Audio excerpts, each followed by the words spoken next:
Are we ready? Recording?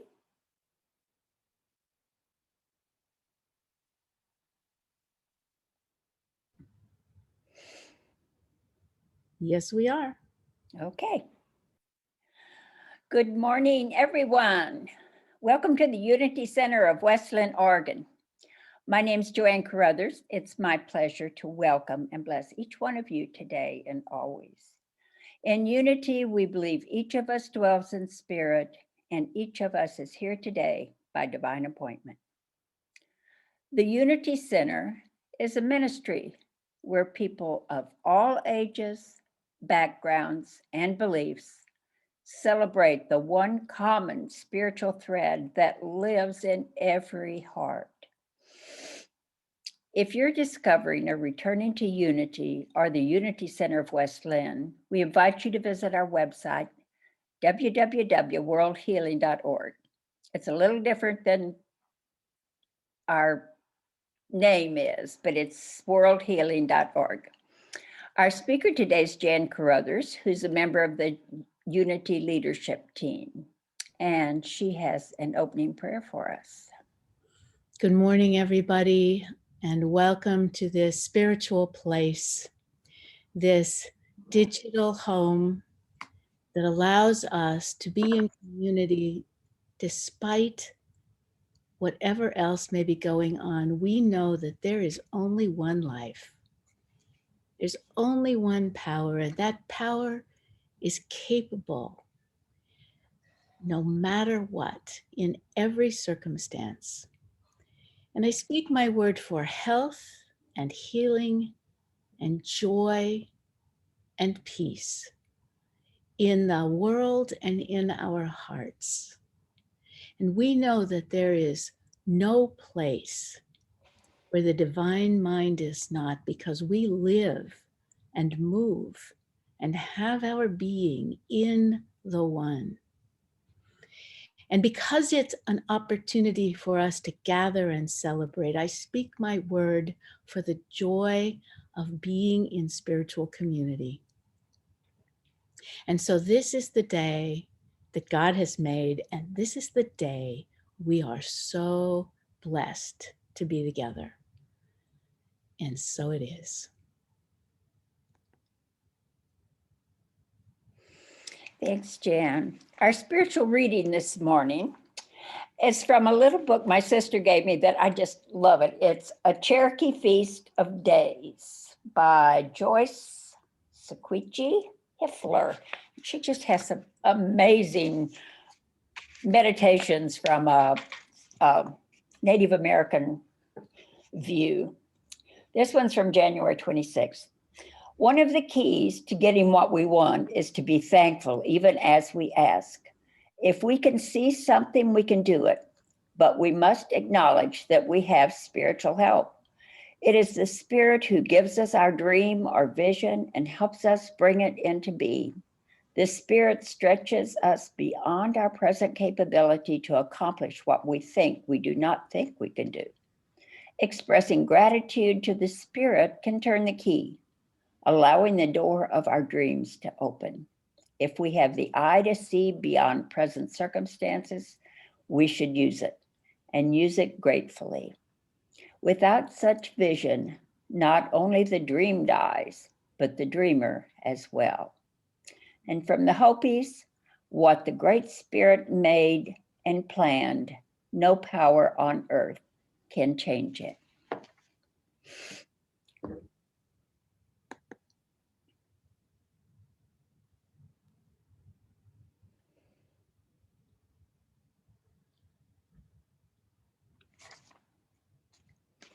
We have a slide. You can read with me at home.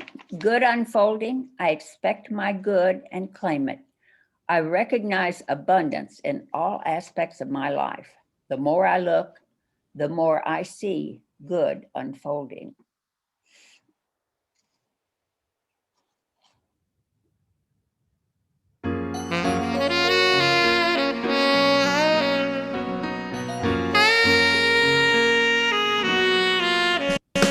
In the morning when I awake, a fresh new start, a day break. the joy of one more day, a chance to work and play. And I give thanks to the universe. I no longer shout and curse for the opportunity to be a better me. And I said, thank you, thank you, thank you. I look right at myself and say, I love you, love you, love you, love you. Now I'm a window for God's will to really shine through. Bless you, bless you, bless you, for the courage that it takes to be the true you, the true you. I sit down to meditate, I say my prayer and then I wait. The word of God comes through with a word for me to do. Next I breathe and I exercise. I look for more ways to be wise. Another opportunity to be a better me. And I said, thank you, thank you, thank you. I look right at myself and say, I love you, love you, love you, love you. Now I'm a window for God's will to really shine through. Bless you, bless you, bless you, for the courage that it takes to be the true you. Oh, the true you. Every moment through the day, I seek out ways in which to say, I am the love divine. God's universe is mine. To live in love's the way to go. It comes in fast and it goes out slow. One more opportunity to be a better me.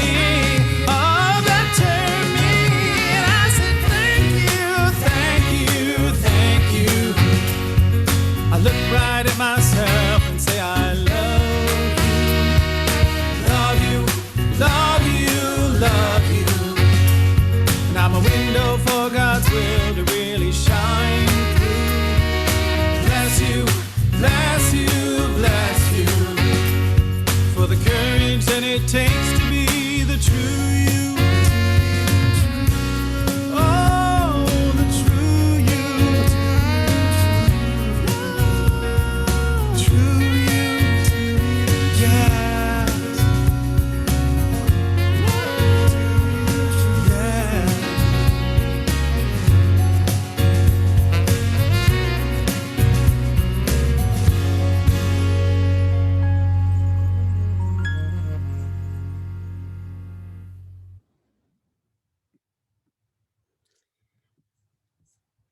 I say this every week, but I love that song. Good morning. Today's topic is You Are Enough, More Than Enough. Are you like that song? When you open your eyes in the morning, do you look in the mirror and say, I love you? I'm so glad to be a window to the true you. In Unity, there's a framework that was set up many years ago by founders Charles and Myrtle Fillmore. The framework is the 12 powers. And conveniently, they fit into the 12 months of the year. And the March is the power of wisdom. And wisdom fits under the theme for this year of how to stay centered no matter what. And clearly, this is the year for knowing how to stay centered, isn't it? Our center has been dwelling deeply at this time in several things at the same time. The spiritual nature and the laws of abundance, because it is the time of our intentional giving program. But also in the powers of the rebirth of this time of the year, because it is the Easter and Lent season. And along with that, we have gotten the chance to really focus on our need to be mindful. And mindfulness and wisdom are so joined. We get our messages, our wisdom messages, from every aspect of life. Life is sending us messages endlessly through everything, through the environment, through the events, the people in our lives, our thoughts, desires, talents, and so on. And so we've gotten a very large message just recently, just 3 weeks ago on Valentine week. We all had an extraordinary weather event, yes? An ice storm that knocked out the power and the transport and the internet and some people's water systems and so on for thousands and thousands of people from here to Eugene. And simultaneously, there was huge weather disaster in Texas and other southern states. And during that time, most of us have learned about the wisdom of preparation and creativity, but even more about appreciating every blessing. The power is out, but the water still works. What a gift. If you have shelter and blankets and a roof, what a blessing. If you have books and candles and a wood stove, what a blessing. The ice storm broke trees everywhere.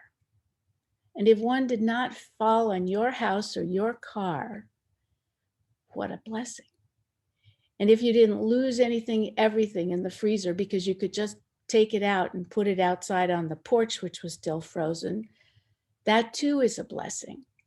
And if you had a vehicle that could work and you could drive to where people needed help, and on and on and on. If a tree fell across the road, you met your neighbors or more of your neighbors because somebody had a chainsaw and somebody came to help. There were so many opportunities to express the wisdom of appreciation, and especially to people who are different than you. So this spring season, we're moving into celebrating new life that's been preparing under the cool earth with the swirling energies that are around us above. The renewing of life is about to burst forth, and you could see it in all the buds. And all that energy that it takes to make a flower and new leaves, and from a seed or a bulb, the intelligence of the roots of the tree systems, so many of which became visible to us, gaining nourishment from the network of other trees and root systems. There's been new science, and very exciting science, with the scientists, the arborists and the horticulturists, who have really begun to understand that trees are more than just one big monolith with roots at the bottom and branches at the top.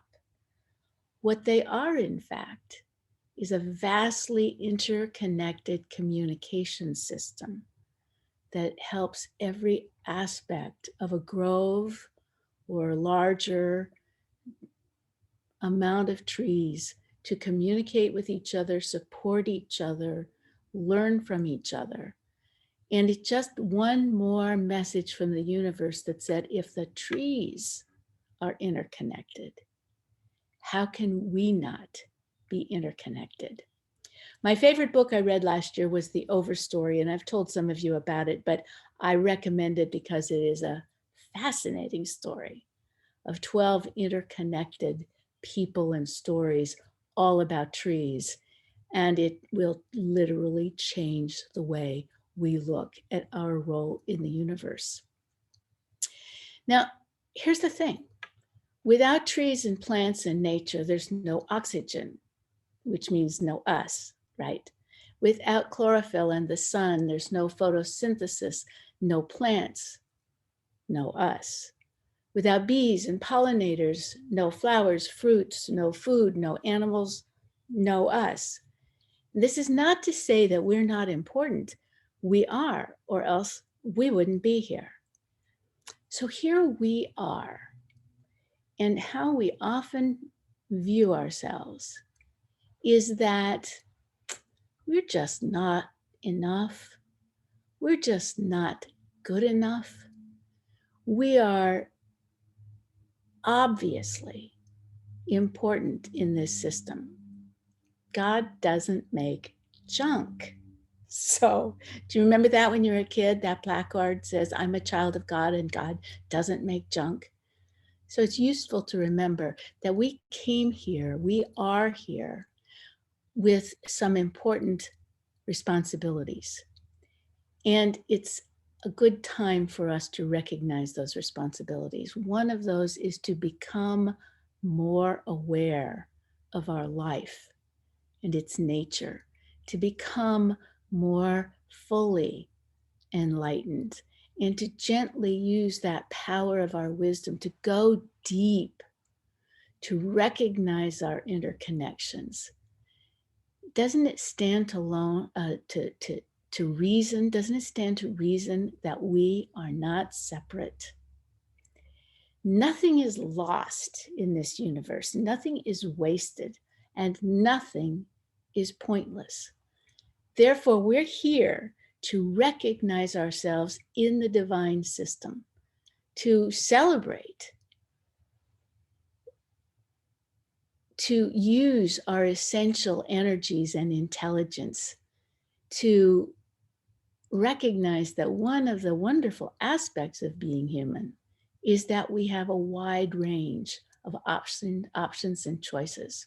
There's a great Harvard professor, Dr. Howard Thurman, who said at one point, he's a theologian as well, we have two great questions to answer in this life. The first is, where are we going? And the second is, who is going with us? And it's important that we consider those things in order. Where are we going? And who do we want to bring along with us? If you answer them out of order, it can be confusing, and we find ourselves sometimes in a swirl. But at this stage in most of our lives, knowing who is here, who is attracted to unity, who is in our community, we're here because we're seeking a closer connection with our own spirituality and with the divine and with our soul, seeking what Kathleen Varrigan calls anamkaras, soul friends, guides, teachers, and gurus, if you will, a clearer sense of our purpose for the next stage of our lives. And to do that, isn't it time to clear away, to shine up the mirror, to wash the windows a little bit so we have a clearer vision of whatever might obstruct us? Maybe it's from our past, maybe it's deep in our unconsciousness. We are stirred by a deeper desire to know and know further about who we are, where are we going, who's going with us on this divine path. And so there's three things I'd like to bring to your attention this morning. You probably know them, but maybe we can look at them just a little freshly. The first is that how we are seduced by the power of not. It's not this. No, it's not that. It's not me, and not here, not now, and I'm not ready, not enough, not good enough, do not deserve. And when you are pressed, if you listen to yourselves, is your first response yes? Or is your first response, not me? No, they must mean somebody or something else. They must need somebody better than me. So if you have this irrational belief in a deep existential deficiency, it's time for us to begin to work with that. And if we've been working with it forever, it's time to be conscious about how long we're going to stay there. For example, here's a clue: our own inability to accept acknowledgement without a yes, but this old thing, meaning really this old thing here. We can explain some of this away. This is not a therapy session, but we can recognize that each of us comes with a different story. Each of us comes with particular baggage, perhaps a non-expressive family, even worse, acute emotional abuse. We have had our times. And you can point to the natural challenges of simply growing up, growing through your insecure teen years. But we came into the world as a perfect being. We all recognize that, an infinite, fresh from the divine soul garden, delivered into this wild adventure game called humanity and set free. Now, the difference between a divine life, ours, and a game is that the game, the goal is to win, which means by definition, to win, you have to accomplish something that is better than what you have here. And it's understandable that something is more valuable over there. But in our lives, virtually nothing is more valuable over there than in here. In a game, you have to acquire, arrive, or become this something better than you are. But what is better than you are? What could be more enough than you are? We play this game that we don't have what we need. But the truth is that we have everything we need. Now, some of those things that we might have is the ability to ask for help, the ability to find resources, the ability and the willingness to discover things that you haven't yet discovered. But we have everything we need. And that's really the source of our ability to appreciate abundance.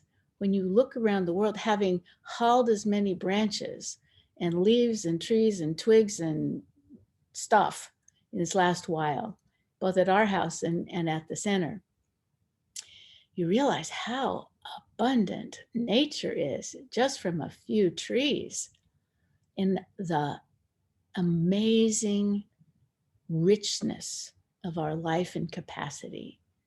We are endlessly abundant, completely sufficient to the need. In a game, the solution is better than the problem. The answer is better than the question. But in our life, the question opens up the world of possibilities for us.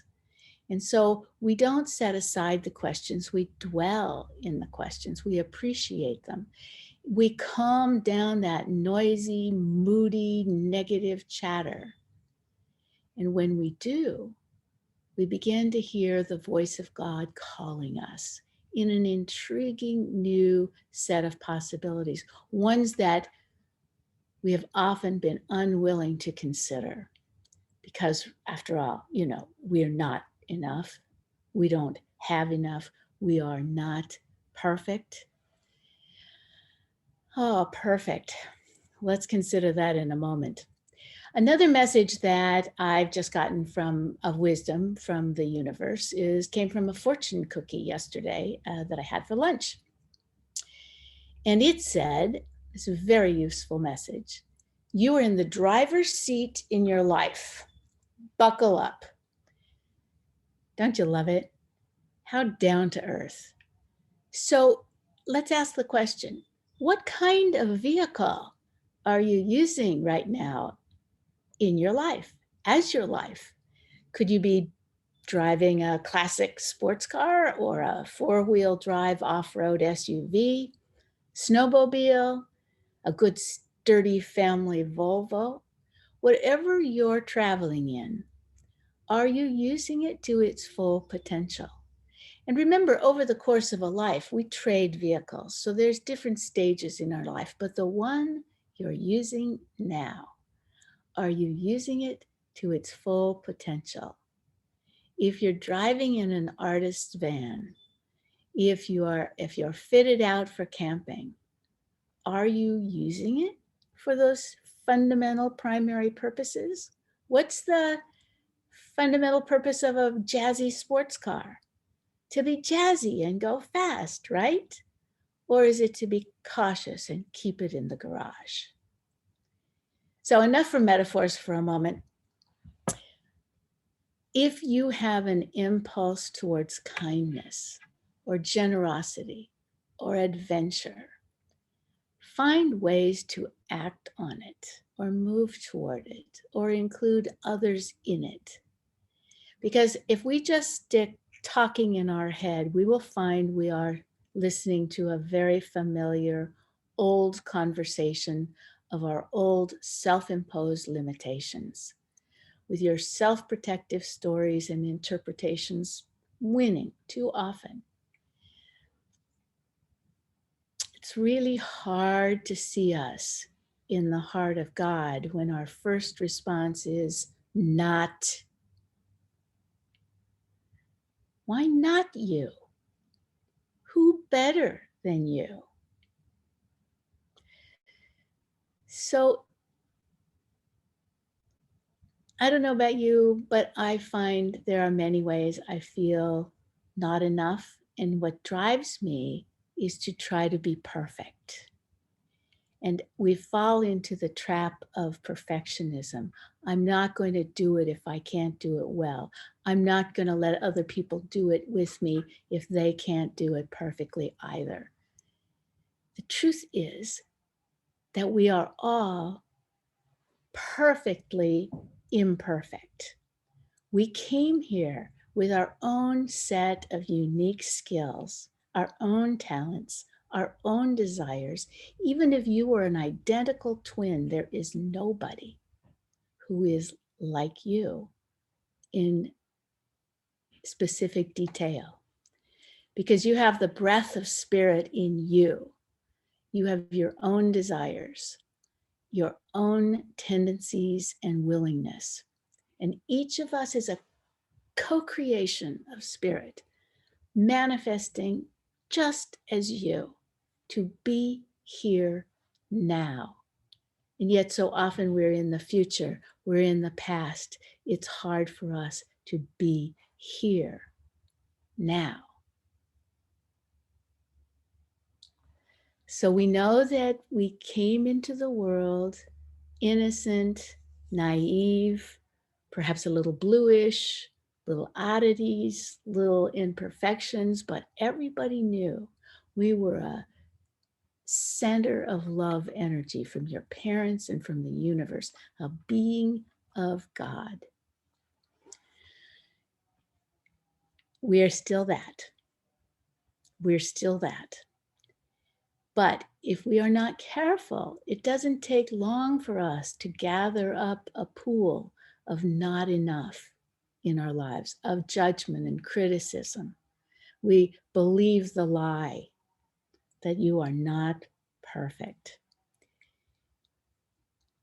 I have a friend who had 3 children, and one of them was a little girl at age 5. And they had a new baby. And Susie, when my friend's name, Susie, went by the nursery one day, and the little girl was peering through the crib bars at the baby. And she could hear her saying quiet words to her. And so rather than disturbing her, she came into the room to try to listen and see. And a little girl named Sarah was saying, oh, baby, tell me what it was like. I'm beginning to forget. So there is a quality that babies have, that they come in not only innocent, but wise from where they've just been. And that little girl, Sarah, knew where she'd come from. I called it the divine garden of souls. So that, oh baby, tell me, remind me, don't let me forget. I'm starting to forget. And at our age, perhaps we've had some real forgetfulness. So it's time to, remind ourselves in the quiet what it was like, what it's like to be who we truly are. Now, early on in your life, you may never have learned how life works, how it all begins with our thoughts, how our emotion back thinking actually shapes our experiences, draws our experiences to us, how our interpretations and our meanings also shape those experiences. And perhaps we weren't guided to nourish our precious heart and mind and spirit. And so we signed on to the big lie that it's not us, that there's some equal and opposite force, and that we're sinful beings. And so we do our best to start emulating others. Remember, it's not me. It must be that person. And I'll see if I can borrow some of their great traits. I can become like them, not like myself. Oh, we never can be someone else. We can only be ourself, our best self. And there's nothing we need to get rid of. Here we are, right here, with all of our brilliant skills. Our depth of feeling and wisdom comes from the deep desire that we have. And we're driven by our divine discontent. We wouldn't be here if we weren't lifelong students, hard workers, loving providers, guides for your family and your friends, loyal, passionate, curious, talented, and humorous, and so on and on and on. So what is there for us to be upset about? It is time for us to let go of false suffering. Save false suffering. It's okay for us to have some emotional baggage. It's valuable too. It keeps us humble. It allows us to have empathy for other people. The human condition is challenging. So one of the things I recommend, the very first thing that we need to do is stop complaining and criticizing ourselves and apologizing for our not enoughness, so we can actually get on with what we came here to do. It's not that we don't already do good work. We do. But sometimes it seems as if we don't fully own or enjoy it, or own and enjoy the being who's doing the work. If we want to be authentically ourselves, and that's the challenge. Number 2 is for us to look to become more authentically ourselves. It doesn't mean do something better. It means stop doing the things that get in the way. We have to let go of the false belief in lack. We're not missing any intrinsic part of our divine nature. We're spiritual beings and actually having a wonderful time as a human being, grappling with all that means on this planet, the natural forces and the energy at play. It's very exciting and dramatic. It means dealing with the mysteries and the challenges of feeling separate and disconnected. Why, if we are one, do we allow ourselves to feel so separate? The wonderful artist and writer and Unity member, Julia Cameron, who wrote The Artist's Way and many other great books, said, "Why be a second-rate Judy Garland when you could be a first-rate you?" I love that. In a book called Running on Empty, a day book for women, that she has coined the term indispensable women. You know what I mean? The people who are operating with so much perfectionism that they need to be everything, everywhere, do everything perfectly, take on all the jobs. Perhaps you know somebody or someone who does this. In one of those messages, there was a great quote. It says, "Time is a dressmaker specializing in alterations," from Faith Baldwin. We are impatient with ourselves, intolerant of our flaws and imperfections. If we could see them as necessary alterations in who we are in the present, with time we refine the garment, a tuck here, a stitch there, as we gradually grow into ourselves. And here's the phrase I love so much: I am constantly reweaving myself. So the first one is stop complaining. The second one is start to find and honor your authentic self. 3, self-forgiveness. It frees us up to profit from our mistakes. We have regrets, but if we constantly beat ourselves up for what we did or what we didn't do, we don't learn from our regrets. We just revisit them. So no, we must begin to let go of the fear of being discovered as perfectly imperfect.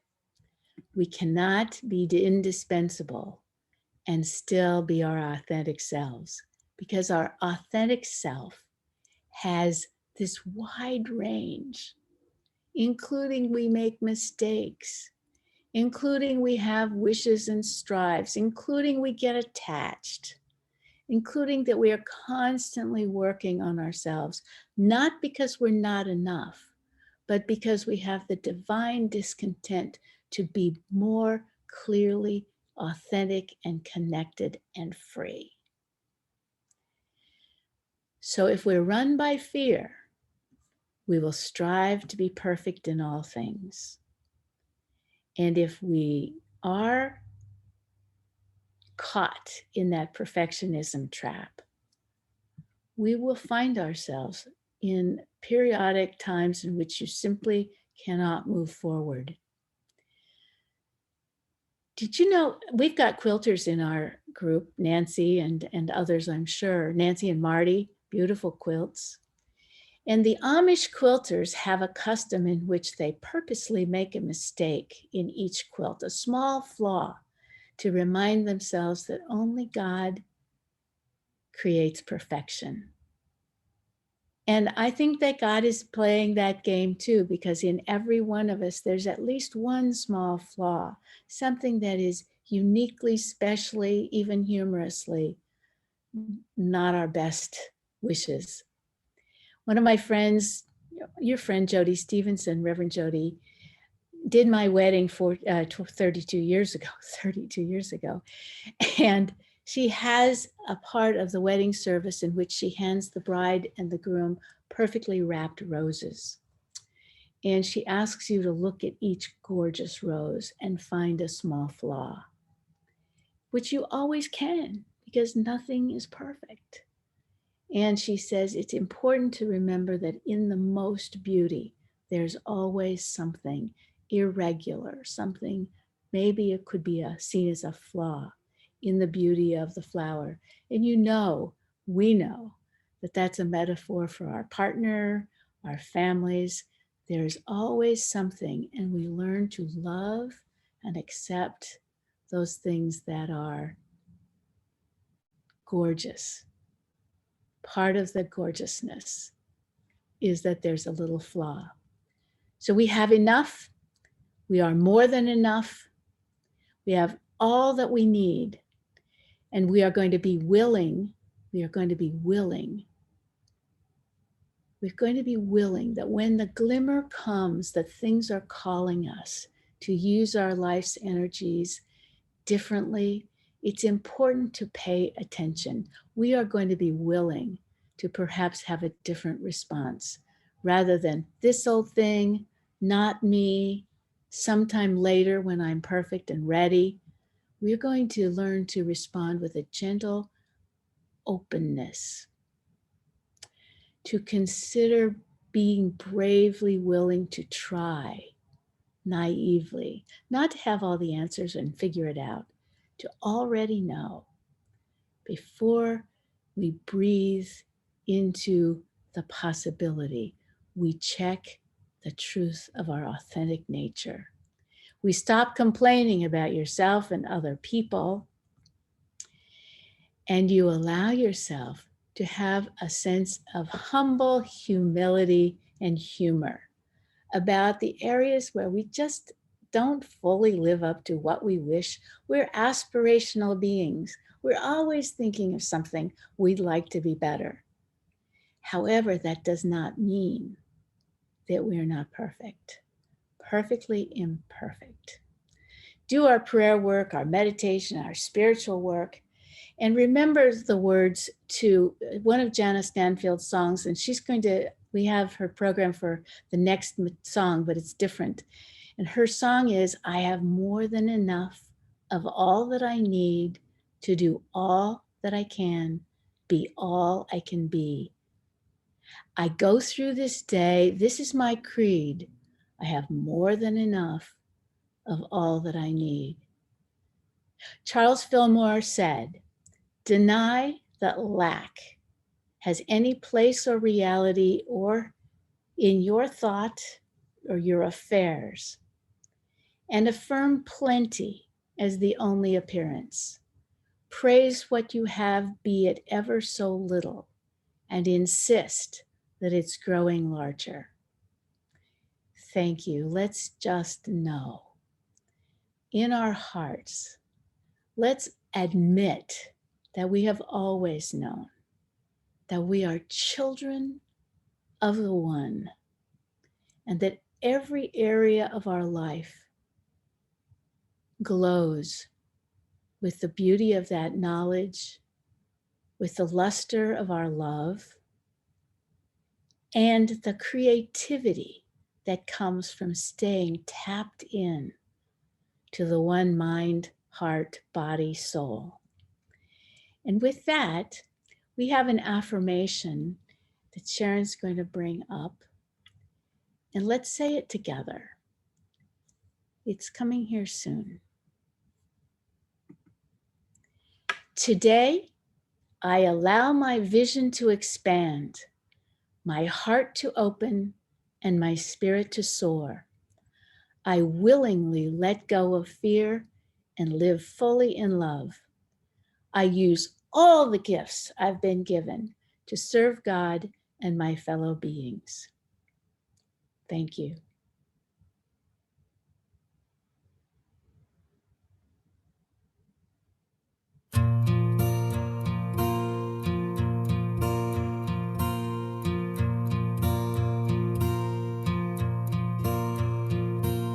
Lately I've been noticing how much I've been blessed with people to love, some peace of mind and happiness.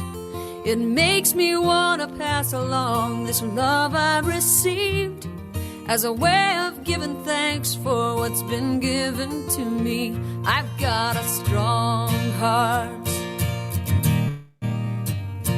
I've got a strong love.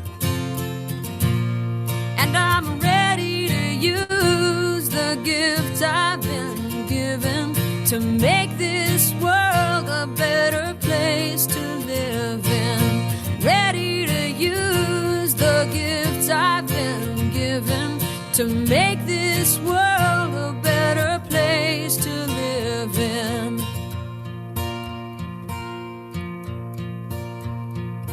I used to have a lust for more that bordered on greed, till I looked around and saw that I have more than I need.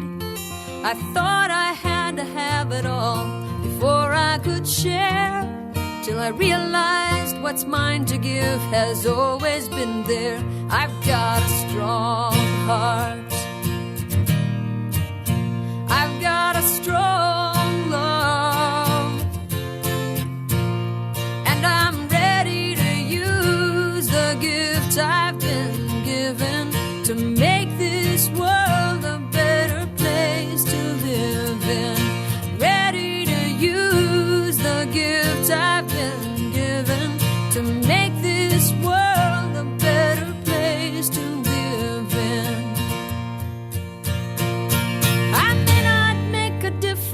that the whole world can see. But if I can show more kindness, that's what matters to me.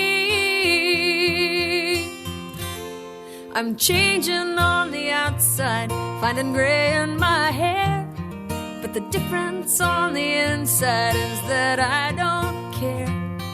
I'm losing my desire to be what I'm not, and I've got what I want. Now that I want what I've got a strong heart. I've got a strong love, and I'm ready to use the gift I've been given to make this world a better place to live in. Ready to use the gift I've been given to make this world a better place to live in.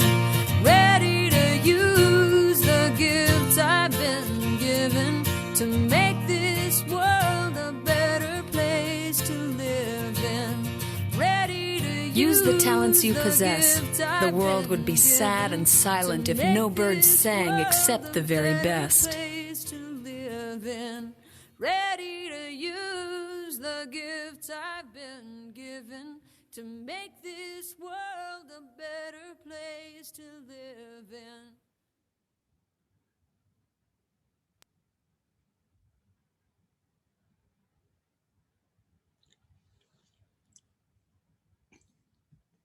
Joanne?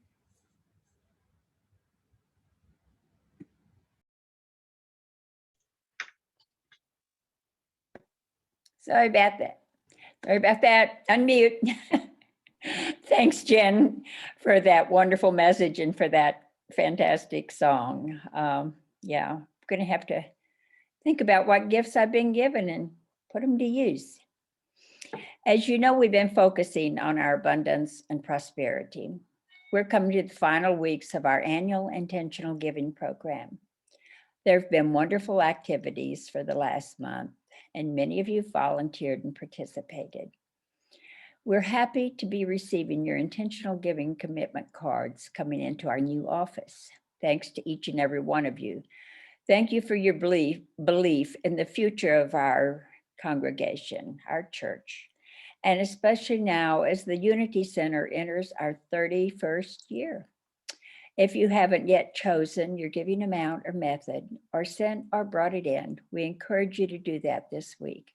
It makes a big difference in managing our present and planning our future. We're grateful for your consideration and commitment in this important year. The Unity Center has its own purpose of service and community in God's universe, and your giving is a channel for divine circulation and abundant flow. And our giving is an act of creation. Our spiritual focus includes flourishing through this singular time, attracting and funding our new inspiring Unity minister, and directing our strength on what is ours to do, to love and serve. We give from the heart, grateful for our many blessings, and we know that what we give returns expanded. Please go to our website, www.worldhealing.org, and press the donate button and give, or mail or drop a check into our new office. And deep appreciation to our intentional givers who give monthly automatically through their credit card or bank account. Every gift is a blessing, and regular committed giving provides the added value of consistency. Thank you so much. And we have an intention and a vision as we're about to begin our 31st year. If you can say it with me, Spirit-led, we are co-creating a vibrant, inclusive ministry, welcoming and supporting everyone on their spiritual journey. And together, We bless your gifts and offerings as we say, God's love in me blesses and multiplies all that I am, all that I give, and all that I receive. Thank you, God. And we have some announcements. A lot of you have been celebrating a work party at the Weddings on the Hill, our Unity Church building. And deep appreciation to all of those who worked last week and Saturday to help clean up the ice storm damage from the tree fall at the Unity Center and the Weddings on the Hills ground. As many of you know, we lost 4 very big old trees, part of the fencing, many of the plants in the wedding garden. Thankfully, no roof damage or window damage was done in the building. There was just some water damage in the kitchen and I think in the basement. However, all the grounds and parking lots were covered by downed trees, giant limbs, and branches everywhere. There were stacks of debris taller than people. Victoria and Paul personally wanted us to be sure to thank everyone who was able to answer the call and pitch in. There were 18 volunteers who helped out this week. By late yesterday afternoon, everything was looking so much better for the wedding open house and tours this afternoon. There's still more wood and debris to be hauled, and a bit more help would be welcome. In particular, Paul would be grateful for a partner or two to work with him, running more branches through the chipper. You can call him or Victoria to coordinate a time next week, and that's at 503-638-4701. And if you have a truck that can haul away a load of branches, that would be so appreciated. Paul, Victoria, and the wedding team, Cindy, Chris, Terry have all been working so hard, I think from sun up to sundown. Thanks to them and to everyone at the Unity community who helped out. It was fun to be working together in person and in the fresh air. We had a beautiful day and it was great seeing each other. And Reverend Victoria provided us with a lovely lunch. And remember, Tuesday, March 9th, is the Women's Circle Gathering. That is at 6:30 on Zoom. The topic this time is about Lent, release and renew. You can share what Lent has meant to you, what you've done in the past. And I'm looking forward to learning some more things about the true meaning of Lent. So please join us. The link will be coming to you on Monday or Tuesday. Lots of great discussion about our experiences with Lent and Easter. And if you don't receive the link, call me or email me or Olivia West. And the men's group is meeting Monday, and I think Jim has sent out information about that to you guys. For those who missed last week, you may not know Reverend Julie Applegate has completed her time with us as our transition minister she needs to handle some other personal responsibilities. We're very grateful for her loving support these last several months. If you want to drop her a card or a note or call, you can find her information on our website or call the center office for her information. You can find her cell, text number in the e-news from last month. You will be seeing now an array of wonderful upcoming speakers. We're excited to have booked a great lineup of terrific speakers through the upcoming months and are open to your requests for future guest speakers. Reverend Christine Green and Jan Carothers will each continue to speak monthly through May. Every month we will be graced with other inspiring speakers, some of our favorites and some who will be new to us from around the region and the country that we will be able to hear. And so fortunate. With Zoom, we can hear speakers from everywhere. And I'm delighted to tell you that one of those who will also speak once monthly through May will be our founder and minister emeritus, Reverend Victoria Etchemendy. Yay. She will be with us next Sunday, March 14th, and her title will be Happy Birthday to Us as we commemorate the Unity Center's 31st birthday. Victoria will also speak April 11th and May 9th for Mother's Day. Also happy to announce that Reverend Kathleen McKern-Varrigan, another of our very well-received speakers, will be here on March 21st, speaking on Confronting Your Giants. And Reverend Christine Green will be back with us on the 28th for Palm Sunday and also on April 4th for Easter. You'll want to be with us every Sunday for this month and for the rest of spring. And as we come to prepare our closing activities, we invite you to settle back your core and enjoy a special short video meditation from Daily Word. We'd like to share this meditation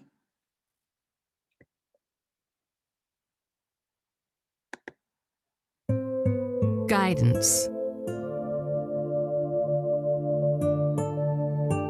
Answers come to me in the silence. I quench my thirst for understanding by drinking from the fountain of knowledge within me. I tap into this wellspring during times of reflection as I wait in stillness. To divine wisdom, I move beyond intellectual or ego-driven solutions. I release self-judgment about how much or how little I should know. I affirm the truth. I am wise and knowledgeable. I know what I need to know. In the clarity of silence, any muddy thoughts blocking my guidance are cleared. An inner knowing emerges that is more sure and more sound than any false belief. Confident and clear about what is mine to do, I act on the guidance I receive and proceed with divine understanding. Dawn from on high will break upon us to give light to those who sit in darkness, to guide our feet into the way of peace. Luke 1:78-79.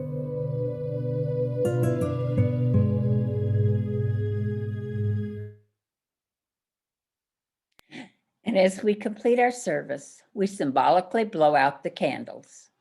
But we know the light never goes out. Why? Because we are the light. And now please join me, muted in your own home, to say the prayer of transformation and protection. The light of God is in us. The love of God moves through us. The power of God transforms us, and the presence of God is who we are. Wherever we go, God is, and all is well. Thank you so much for your support and participation. Please join us again. And we're here every Sunday for inspiring messages, meditation, prayer, and music. Remember, there's live prayer support available for you 24/7 at silentunity.org. Go onto their website to get phone or email information. When you attend our Sunday celebration in person, we warmly invite you to stay online after the service for our community time, some lively conversation and connection with our speaker and with your Unity friends. And if you're new or feeling newish, we encourage you to stay after online so we can get to know you better. It's fun and you're so welcome. See you next Sunday. Can we talk now?